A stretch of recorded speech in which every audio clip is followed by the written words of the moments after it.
The following program is sponsored by Team Reba of Remax Metro East Side and Eric Osnes of Homebridge Financial Services.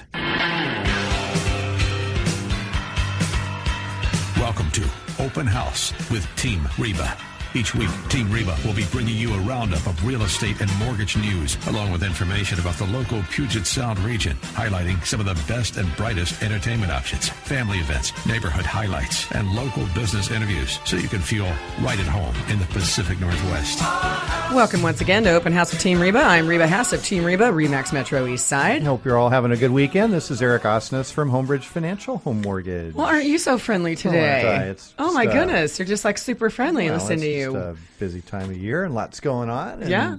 Well, good thing that you're in a good mood instead of the other side. Well, that's right. That's a positive. Right. Yeah. Just don't talk to me on the last day of the month when everybody wants to close their mortgages. That's right. Then you are definitely not so pleasant. All business. But you know what? That's because you got to go get stuff done. We got to get things done. Right. In fact, I'm kind of excited about what our show's about today because it's about getting stuff done. That's right. And getting stuff done right. As efficiently as possible, I'm assuming. Yes. As correctly as possible.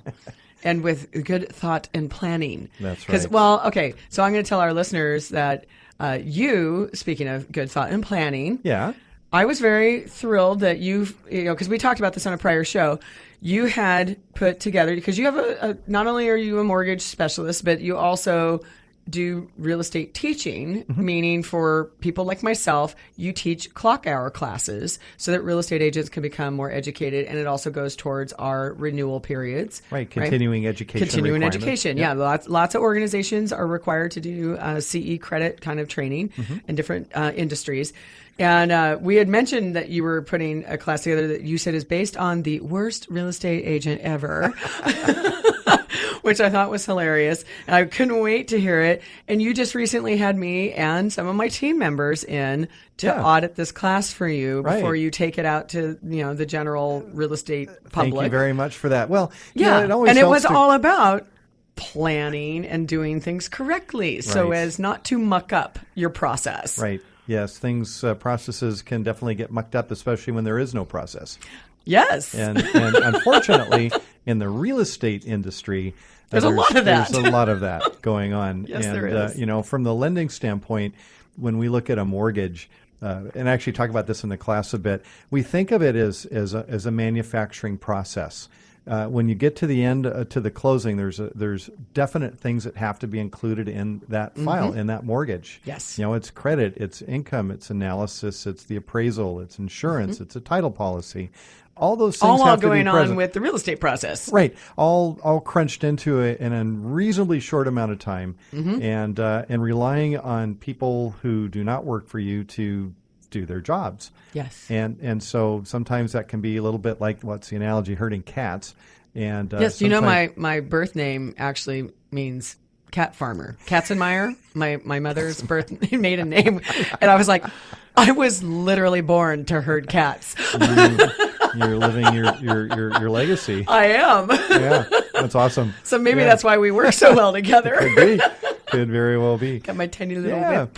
But I really appreciate you and your team, listening on the class. It always helps to kind of shake things out a little bit when you first write a class and make sure it flows the way it's supposed to flow. 100%. So part of what I was telling the ladies as we were going back to our office when we completed everything was that you got the best of all worlds, because you got myself with nearly 2 decades of experience and hundreds and hundreds of transactions under my belt. And then you had Nicole, who, while she has a real estate degree and has worked for a builder in the past, she's newer in the residential space. So she has some knowledge base, but not a lot of practical experience. Sure. And then we've got Rachel, who is brand spanking new. Right. Because and has been through one home purchase, and she's been through our class, actually.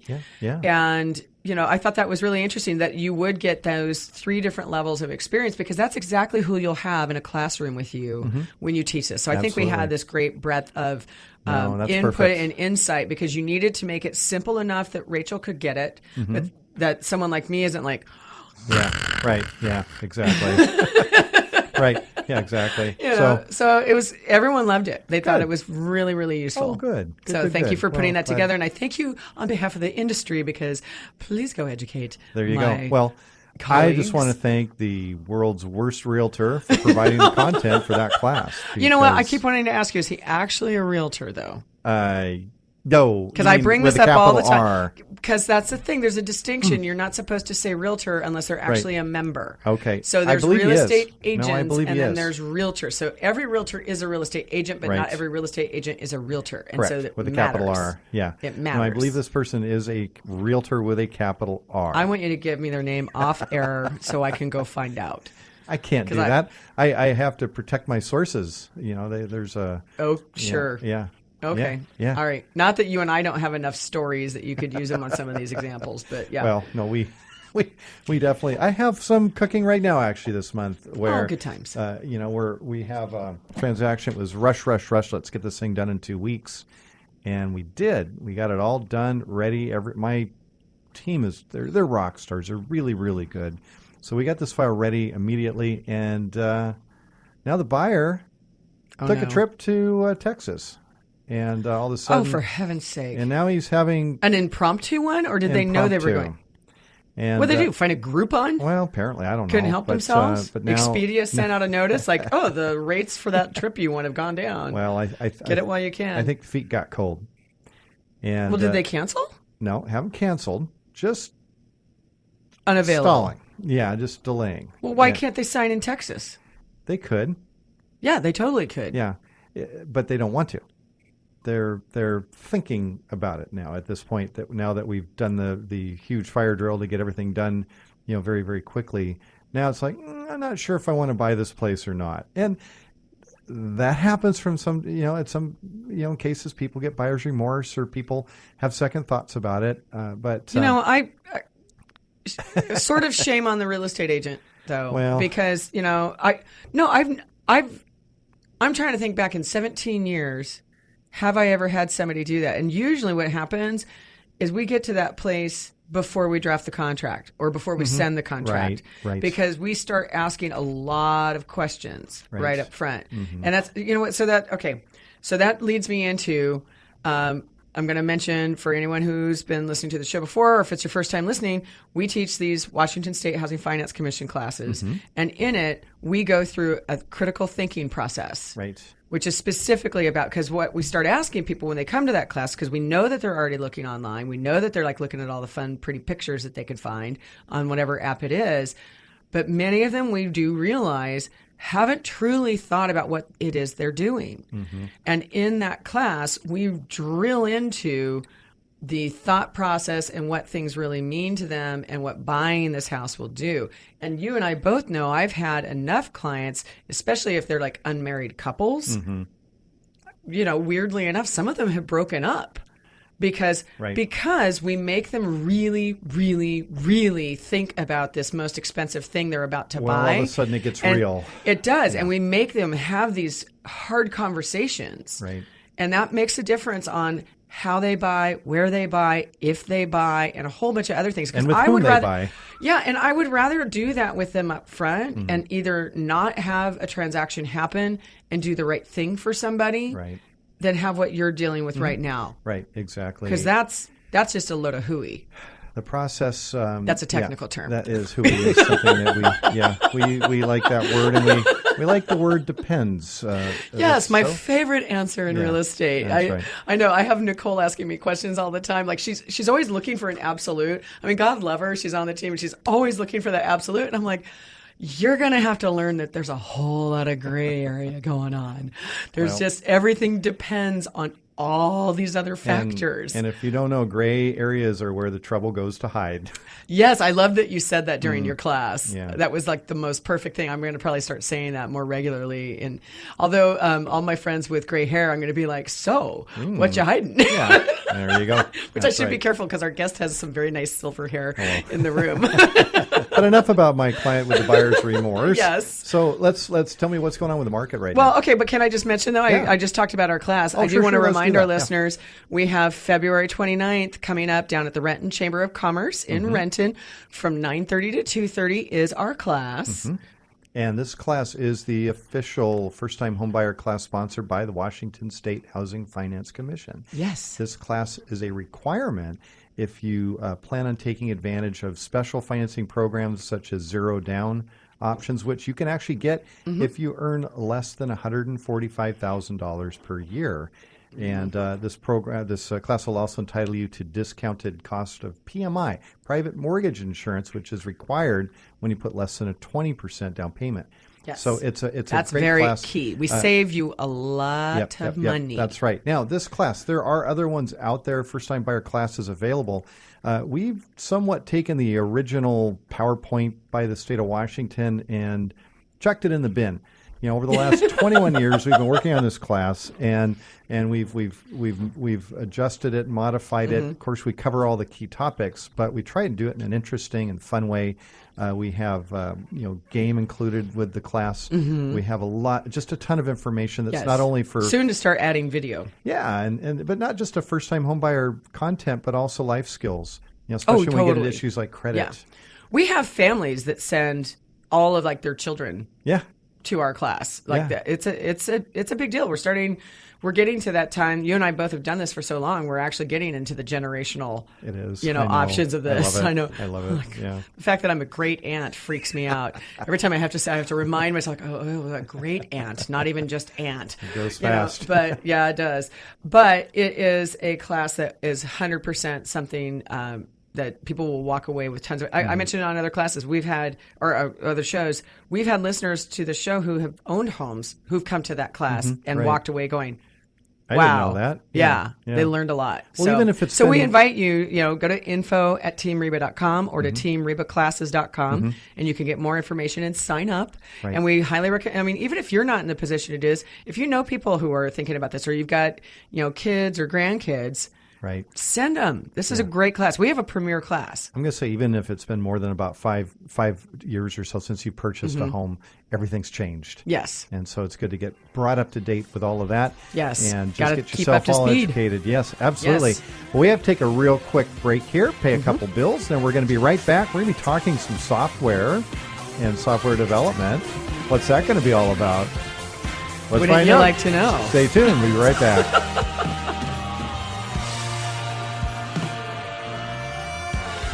Open House with Team Reba on AM 1580. The Answer.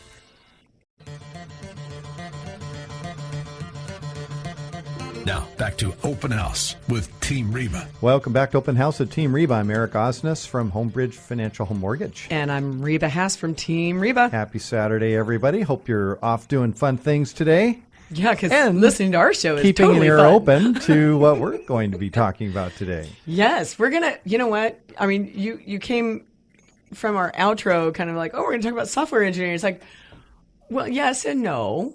We're going to talk about it, but we're also going to talk, to what I consider a true expert on the subject. Because our industries are impacted by technology. Our local market area is being impacted by technology, and the whole world is impacted. It's dominated. Well, yeah, absolutely. Although there's some stuff that's still kind of ancient out there. I had a conversation with someone recently that was telling me some of the bundled mortgage-backed securities and stuff still go out of financial institutions on spreadsheets. Right. And I thought, that's or anybody that's tried to fill out an expense report. Yeah. They're going to know. They're going to be cursing the software industry. Yeah, well, I curse those anyways, right. Regardless. But it doesn't matter if that's still on hard copy or not. But so I know our listeners are used to us bringing in all manner of, nonprofits, businesses, architects, construction, designers, landscape, insurance, all this kind of thing. But, so I saw a notice, I don't know, I think it's a couple of months ago. So I'm going to go ahead and introduce our guest. So I have Steve Tockey, who is a principal consultant at a company called Construx locally, which is a software development best practices firm. So Steve, thank you so much for being here today. Oh, thanks for the opportunity. Yeah, absolutely. So I saw you post, I think on social media, that you had just released a new book. Correct. Yeah. So I was curious because I'm in the process of trying to put a book together myself. And my initial interest was I wanted to talk to you about like the process, right? How to publish a book. Exactly. Right. Yeah. Exactly. And then the more we kind of talked about it and we met over beers and started talking about what your books were about, I'm like, I want to have this on because I think this is fascinating. Because anyone who's listened to the show for a while knows that I worked in tech before I came into this industry. And so I still keep a pulse on it. And in fact, even on my way to the show today, I'm a Zillow Premier agent, and I was talking to my sales rep there about technology I need from them to keep my team safe and to help me compete against one of my bigger competitors. It's also a local company. I don't want to get into their names, but it starts with an R. Because they do a lot of technology around it, right? And so I'm constantly trying to keep an eye on what's happening. And when you started showing me what your books were about, I was just fascinated. So tell our listeners a little bit about the books that you've written and maybe a little bit, because you shared this with me and I just thought it was fantastic. And then we went off into a whole bunch of other conversation about it. So can you give us a brief synopsis or does it take too long? Well, I can try to put something together. Okay. I mean, I got to try and not come across as too negative about our industry. However, right. I've already said many times that we're an industry mostly of highly paid amateurs. Right. Well, and your company is meant to go out and help companies fix their processes around engineering. Exactly. Right. So that's why I consider you like premier, because if other tech companies are hiring your company to come fix their problems, clearly you have some good answers. Yeah. So let's start first with you have a premise, right? Of the simple theory behind engineering on software. Right. And so there are a lot of people around the planet who would use the job title software engineer without having a clue of what it actually means to be a software engineer. Now, my dad was an electrical engineer. My next younger sister is an electrical engineer, and my youngest sister is a civil engineer. And so engineering kind of runs in our family. Those I love a family holiday of nerds. gatherings are pretty interesting. Yeah. They probably are. Oh, they can be. Yeah. But the term engineer actually in many of the states in the U.S. is actually a reserved term, much like you can't call yourself a capital R realtor unless you're licensed. Right. In a number of the states in the U.S., Texas as an example, you cannot call yourself an engineer without being licensed by the state. Makes sense. Yeah. And there are educational requirements, et cetera. And one of my favorite examples of being an engineer is that you take on personal liability for the work that you do. So if the work that you do causes any damage to anybody, you are personally liable for that work. I mean, my youngest sister, the civil engineer, she designs roads and bridges. Right, yeah. If the bridge falls down, they're going after her. They're not going after the company she works for. They're going after her. She took on personal liability for... Yeah, because architects are like that too, aren't they? Yeah. To a degree? To a degree. It depends on whether or not the work is... the differentiator here is, are you exposing the unknowing public to risk? So if it's a public building, then very definitely. But if it's like a house, for example, and that's what I mean on a public scale, because you mentioned like bridges and roads and things like that. So I'm thinking like high rises and things of that nature. And how much software is exposed to the the unknowing public. That in the second book, there's a whole section of places where software has caused harm to people. Now, if you ever take the time to read an actual end-user license agreement, they're basically saying, look... We're not liable. This is at your risk. If there's a problem, it's your problem. It's not our problem. Yeah. And, but if it's a heart monitor or if it's software that's flying an airplane or if it's your bank, I mean, there's a huge amount of software out there. Or places like Experian that got hacked and gave everyone's personal data away. There's some issues. Yeah, there's stuff out there. So, so you have this, formula that you say should be applied. So when we're talking about the engineering, you're saying that there's formulas applied in engineering, unless I'm like jumping in too soon. No. if one wants to use the word engineer, one should use it in a way that the engineers that are already recognized as engineers use it. And so there's an organization in the U.S. called the Accreditation Board of Engineering and Technology, ABET. Okay. So any university that wants to offer a degree program in, quote, engineering should be ABET accredited. I mean, so there's, again, it's like Capital R Realtor. An ABET accredited engineering degree has a higher standing than a non-ABET accredited engineering degree. Got it. And so that's one of the organizations, at least in the U.S., that are in control of what engineering means. And so they have a paragraph-long definition about using science and mathematics and practice to solve real-world problems economically. And so what I've done is basically boiled that down to a single equation. And the equation is essentially that engineering can be defined as using, on the one hand, theory, and on another hand, practice, but the third hand, which we don't have, is the whole idea of economics. I mean, if you're going to get a chemical engineering degree or a civil engineering degree, you're forced to take classes in economics, economic decision-making. Engineering economy has been referred to as the idea that any idiot can do with $1 what an engineer can do with a dime. Okay. You're trying to solve the problem, but solve it in a cost-effective way. Right. And so how could you say that you're engineering if you're not basing your decisions on the economics, which is really book number 1 that came out in 2005, Return on Software. So how do you so when you're talking about economics, you're talking about are you talking about the amount of time that goes into developing, let's say, successful software? Or are you talking about the ultimate, result that software will achieve?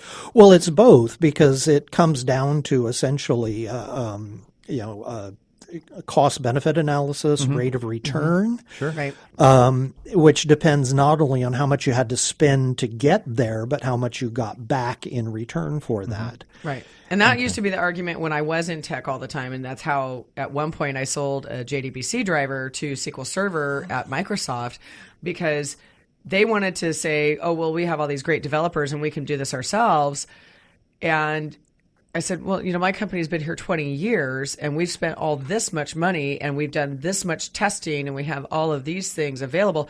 You would have to scale out and put this many resources. And it was one of those, like, for the minimal licensing fee we're going to give you on this, why in the world, other than ego, Exactly. would you go the other direction? Right. And we did successfully do that at the time, and it was useful because it was valuable on both sides, because we needed to have that, because JDBC at the time was new, and we had people who were popping up all over, just like 1-2 software designer type people, just all over. I mean, half the time we'd look at what the address was of a company, quote, air quote, company, and it was like some dude's house, out in the sticks with his kids' toys in the yard and stuff, and you're like, oh yeah, that looks valid. And then we're looking at the company I worked for that had a storied history of building these things correctly, and I see that all the time. In fact, that was one of the things that drove me nuts working in tech, was you could take one problem and make 1,000 solutions for it, but most of them were very inelegant. And uneconomical. Yes. Right. And so, I mean, really, to me, like, when I started hearing about what your book was about and the books, I thought, oh my gosh, this is here comes the cavalry to save the day. Yeah, I was like, oh my hopes. goodness, why wouldn't everybody read these? And that was like the next part of the conversation for me with you was, well, who is getting access to these books and how are they being presented and sold, right? Well, I mean, the books are available on Amazon.com, but in terms of how they're being marketed, it's kind of just by word of mouth at this point. Right. And so, I mean, the companies that Construx works with, right, are they people who would have like their staff read this kind of stuff? Today, that's the goal, and some companies have bought copies either for their library or for the individuals.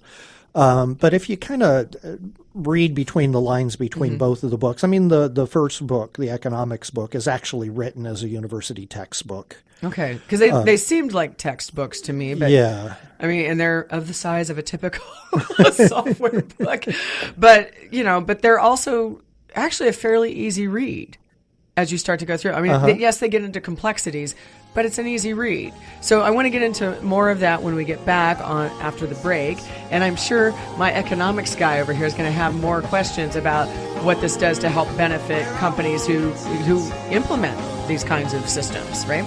So we're going to be right back with more at Open House with Team Reba with Steve Tockey from Construx. Open House with Team Reba on AM 1590.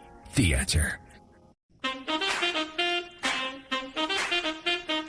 Now, back to Open House with Team Reba. Welcome back to Open House with Team Reba. I'm Reba Haas of Team Reba, Remax Metro East Side. And I'm Eric Osnes from Home Bridge Financial Home Mortgage. And we've got Steve Tockey with us from Construx Software Development. And Steve, knock, knock. Who's there? Oh, no. Oh, no. Java.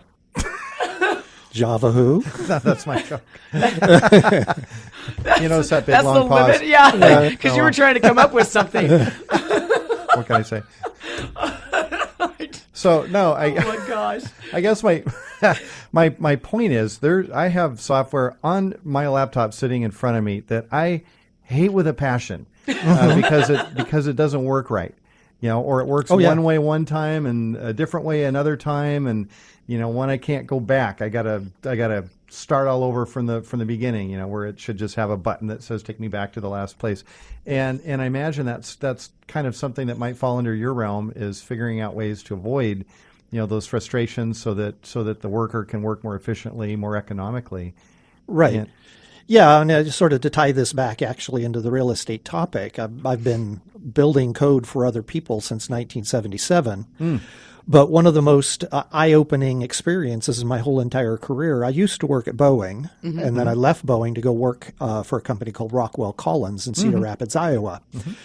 Real estate house price differences essentially meant that I had to custom build a house in Iowa. The normal cost of a house was less than what I had sold the house here for. Sure. And Oh, yeah. I didn't want to get stuck with capital gains, and so the only way to do that was to build a custom nice house, that, Got it. and it was a really Heck of a nice dilemma. house. Yeah. But my point was that in my career of building very expensive things for other people using their money, now I'm on the other side of the fence. That now somebody else is building something very expensive for me using my money, and I want to make sure they get it right. And so the tie-in to software is quite often the people that are building the software that you're saddled with using are not the people who use it. If these people had to use this code on a daily basis, it would not be the mess that it is. Yeah, when I first, and I love Remax for a number of reasons, but I will tell you, when I first joined their organization in 2003, you could tell.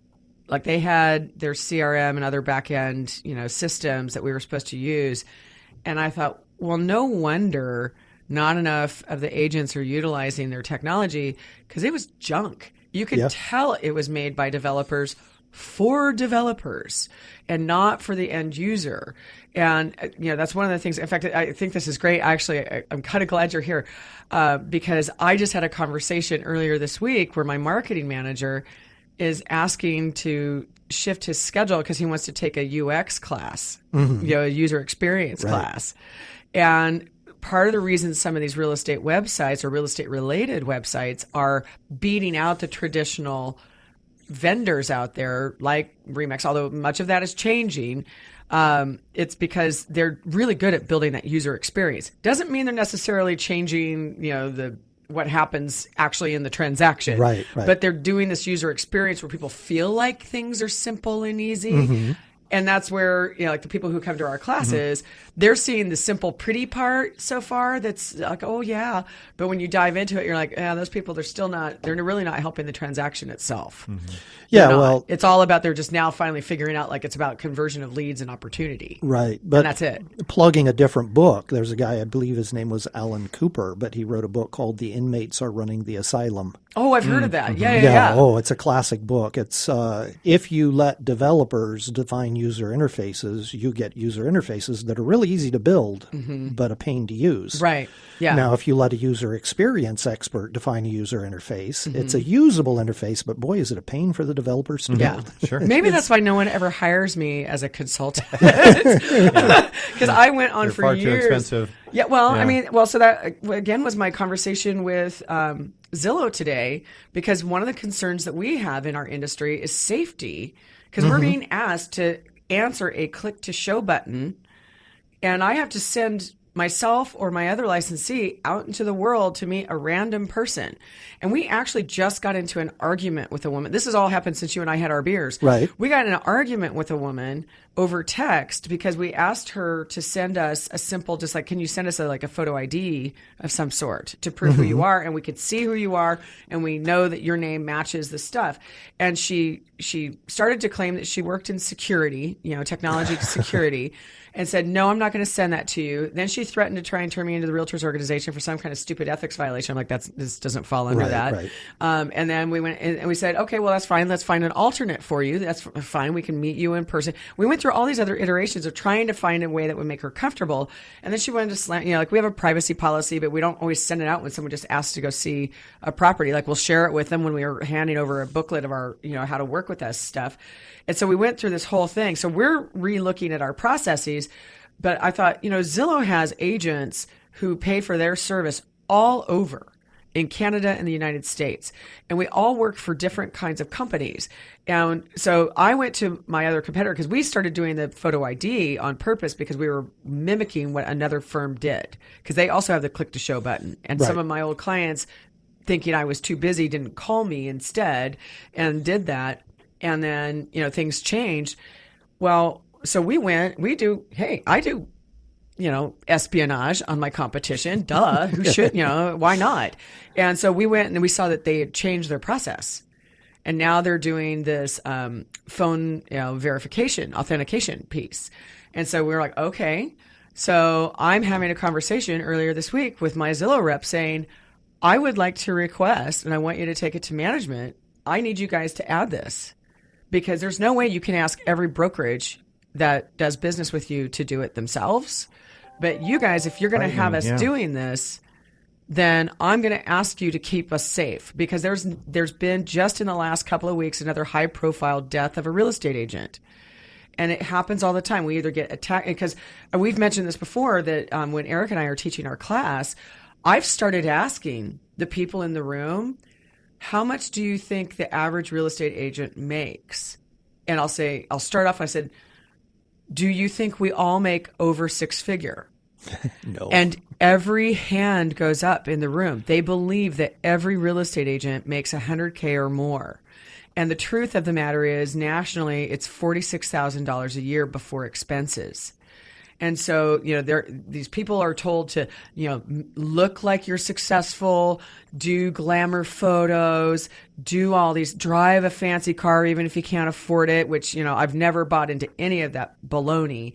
But it's frustrating because that's why we get targeted, because people think that we have all these, unlimited resources available to us. And so I'm having a very serious conversation with an organization saying, you're not even thinking about my safety. And I need you to, because you're creating a monster of sending people out to meet total strangers. So, Steve, from a development standpoint, how would you fit into that, like that, a problem like that? Well, I think there's two ways. I mean, fundamentally, it comes down to the ethics. Is it really ethical to be exposing agents that way? And it's really not. But getting back to the economics, I mean, how expensive is it going to be to put in some facility which does this? And it's not going to be cheap by any stretch. But now, on the other hand, if you don't put it in, you, the company, are now exposing yourself to a liability suit. Exactly. If something bad does happen. Precisely. Right. Now, what's the cost and of possibly losing customers because people feel unsafe and are like, Right. no, I'm not going to do that. Yeah, and this is where the economic analysis comes in. Is it in our best interest to do this or to do something else? Right. And if it seems to me fairly much a no-brainer that when you're dealing with the kind of money that would be involved in a liability suit, that's it. No, let's jump on this one as quickly as possible. Right. So, Steve, with your company, with Construx, then I'm looking at your website and I see that you do a whole bunch of different things. There's software development assessments, design and code evaluations, Scrum tune-up, whatever that is. That sounds like a fishing thing for you. Like a rugby match or something. Oh, yeah. Yeah. But so how do you approach that? Tell me how that works when you're dealing with businesses. Well, the Scrum tune-up specifically, or No, just in just general? like all the services. A company Yeah. calls you up, or you're working with a company, and they're like, "We got problems with our software, and we have this problem, we have that problem." You have a team that goes in, or how do you start that process? It's usually an individual. I mean, a lot of organizations do know what their problems are. In fact, it's every company, every software organization does like to think that they're unique, and to some extent they are unique, but there's some really, really generic problems that are involved here. Such as? High up on the list, number one is vague, ambiguous, incomplete requirements. The people that are telling you about what software they want you to write have not really thought it out themselves. So they're not very clear about what they want. And insofar as your code is supposed to provide them that service that they want, if they're not clear about that, then your code has to be equally unclear. So problem number one, far and away, is crappy requirements. Problem number two. Technical term. Yeah. Well, no, what was the term you used earlier? Yeah. Bunch of hooey or something else. Yeah. Hooey requirements. Yeah. Hooey in, hooey out. Yeah.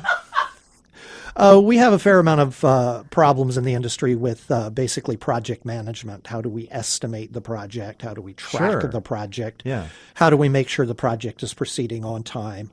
We have a lot of problems with people not paying attention to quality. I mean, the industry seems to operate under this mistaken notion that you can test the quality into the code after you've written it. And no, that's, the horse has already left that barn. There's nothing you're going to do that's going to get the quality in at that point. And so a lot of what we're dealing with are ways of making sure that the quality is there before the code is actually written. Quality and requirements, quality and design. And I love that because, Eric and I, we're always talking about what's our end goal and then how do we back into that, right? Go back into every little step that's part of it. And then I know in my team, we're constantly iterating the process. If we find something, we fix it. Because we try and do the best we can to examine and think of all the things that could happen. But frequently, there's always that like, oh God, I never saw that coming, but for the most part, we have like the base requirements. But I know we've got more that we can talk about as we get into the next and final segment of this. You never thought this would be so exciting, did you? That's right. So we're going to take a quick break. If you've got to tune up your Scrum, go off and get that taken care of. We're going to be right back. More Open House with Team Reba. Do they have wipes for that? We'll find out. Open House with Team Reba on AM 1590. The Answer. Now, back to Open House with Team Reba. Welcome back to Open House with Team Reba. I'm Eric Osnes from Homebridge Financial. And Team Reba. Oh, actually, Reba Hess from Team Reba. Oh my gosh, I was the one who screwed it up this time. Usually it's you. This is a rare day. I'm going to go out and buy a lotto ticket. I know you should because I haven't. We're mostly both saying the right. Is it Construx or Construct? How do you guys pronounce it? Well, most of us call it Construx, Okay. but there are a couple of people in the company that do call it Construx. And Okay. so Well, they're just wrong. I don't know. Does it matter? Yeah. So, we have, again, for our listeners, we have Steve Tockey, who's a principal consultant at Construx. And again, thank you very much for being here today. We really appreciate it. Oh, thanks for the opportunity. Yeah. So if anyone's gone and cleaned out their Scrum or whatever you said that was, and now we're back.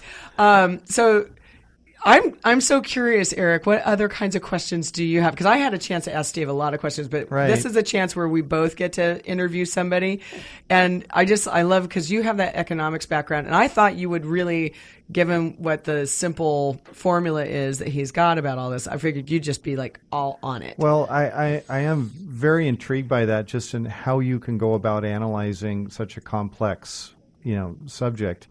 And put it down. I mean, do you have a mathematical formula, or you're going to go into you're looking at new software, some type of a project, and you have to determine, as you mentioned, what's my return on investment for this project? Well, I mean, it's interesting that there's actually, again, a real estate tie-in there with the house in Iowa. The way most organizations develop software today, because they're not approaching it from the direction it needs to be approached, it's a very chaotic process. How long is it going to take us to do this? Right. I How don't many know. man hours? Yeah, it'll be done when it's done. Right.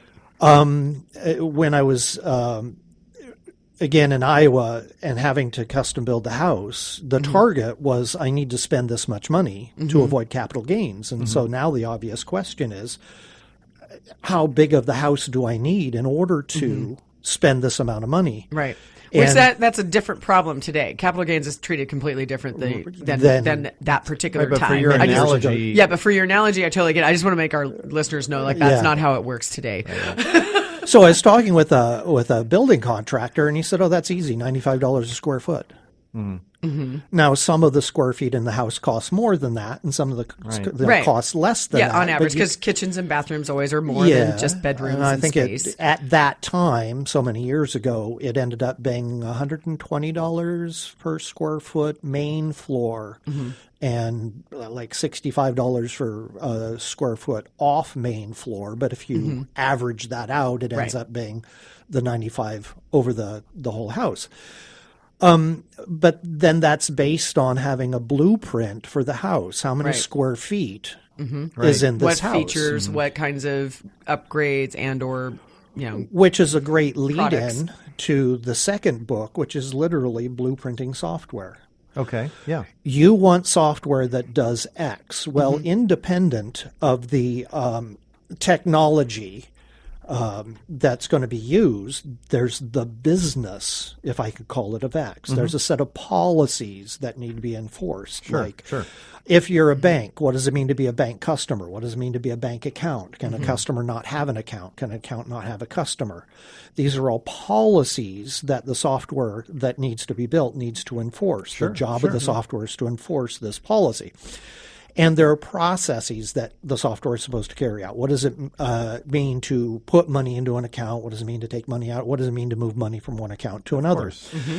And so the second book is really focused on an idea of a blueprinting language for policies and processes, so that, again, before the house was built, I wanted to make darn sure that this is the house that I want to pay this much money for.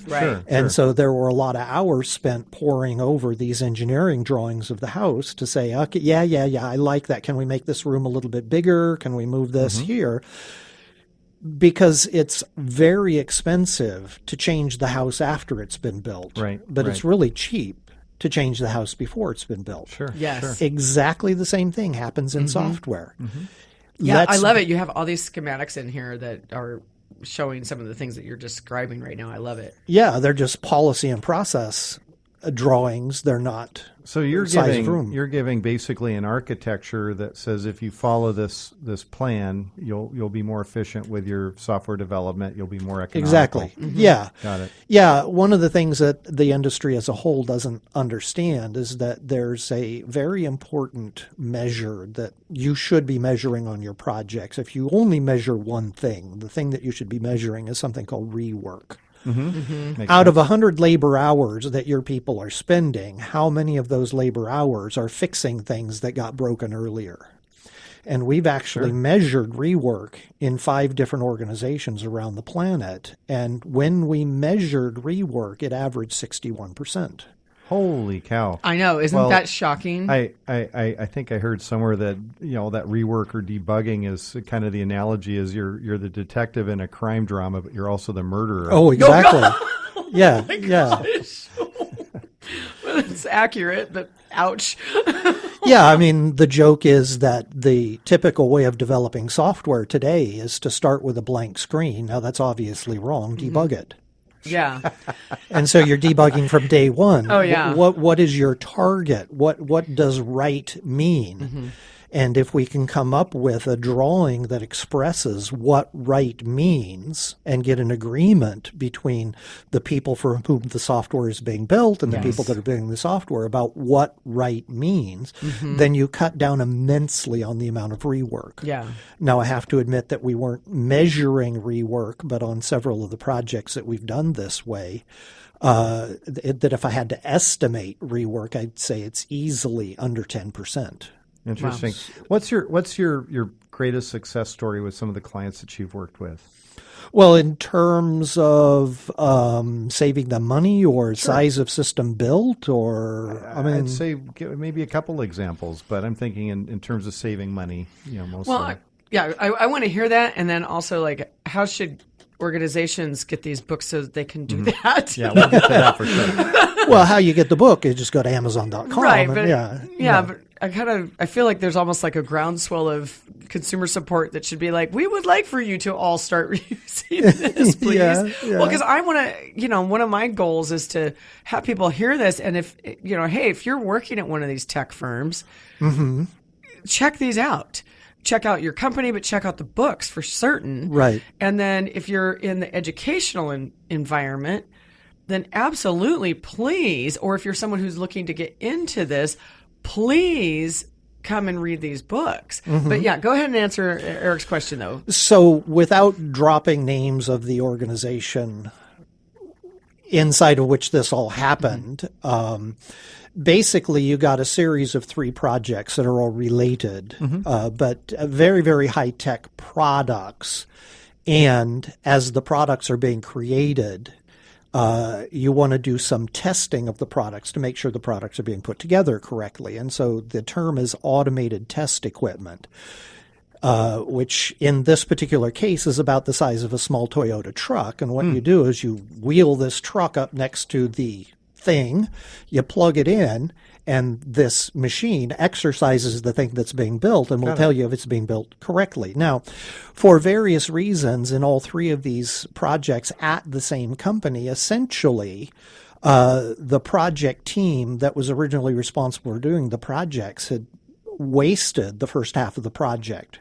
I mean, for example, you have a 2.5-year project to build this automated test equipment. And the team is surfing the web and they're playing games and they're not doing software. And so halfway through the project, somebody says, hey, how are we doing on building the software? And somebody else says, software? What software? And so I get called in a panic. Hey, we're in a world of hurt here. We have to do a 2.5-year project in a year and a quarter because we've essentially wasted the first year and a quarter. And in all of these cases, we delivered early. That's awesome. And so the problem here really boils down to that the 2.5-year estimate was based on an implicit assumption of 60% rework. Got it. Really? Yeah, because this is the normal rate at which we build software. We would need to build this software. It's going to take us 2.5 years. Wow. Without realizing that 60% of that is rework. Definitely some areas where we can certainly improve that efficiency. And so we're essentially just cutting the rework out. Yeah. Got it.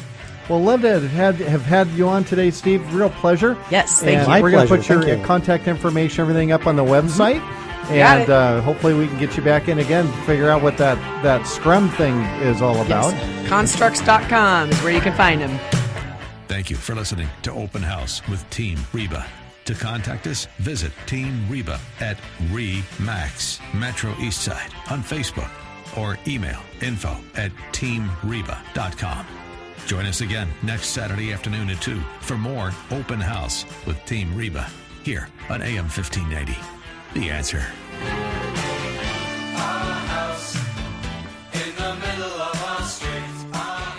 The preceding program was sponsored by Team Reba of RE/MAX Metro Eastside and Eric Osnes of Homebridge Financial Services.